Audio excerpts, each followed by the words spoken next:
Where is it written that making jokes about yourself or undervaluing what you have to say will endear you to an audience? Could it be to reduce tension? Well, let's have ourselves a Pocket Sized Pep Talk, and I'll tell you exactly why it's not only not funny, it's a bad decision. A Pocket Sized Pep Talk, the podcast that can help energize your business and your life with a quick, inspiring message. Now, here's your host, Rob Jollis.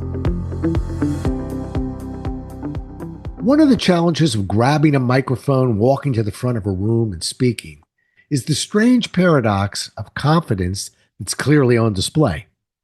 If you come on with too much attitude, you can be perceived as pompous.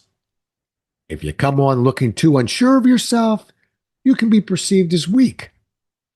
What many novices do is to use self-deprecating humor as a way to position themselves between the two extremes.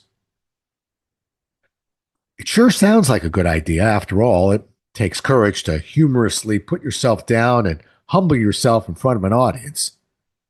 It seems only natural that if you do this, it'll cause an audience to identify with you better, and maybe they'll connect with you on a deeper level.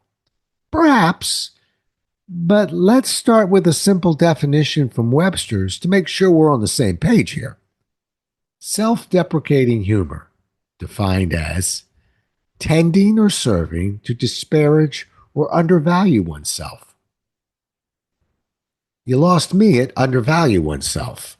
Why in the world would I want to ridicule or devalue my own talents in front of an audience? If you think it'll cause the audience to go easier on you when they evaluate your performance, you're sorely mistaken. Many are completely unaware of your funny little shortcomings until you tell them. Why would you want to amuse your audience by making jokes about how you aren't very good at giving presentations, or how you typically struggle in these types of environments, or how you don't really know as much as you should about this particular topic? Do you know what your reward will be? An audience that will judge you even more harshly because, well, you told them to. Do you still think this is a smart technique?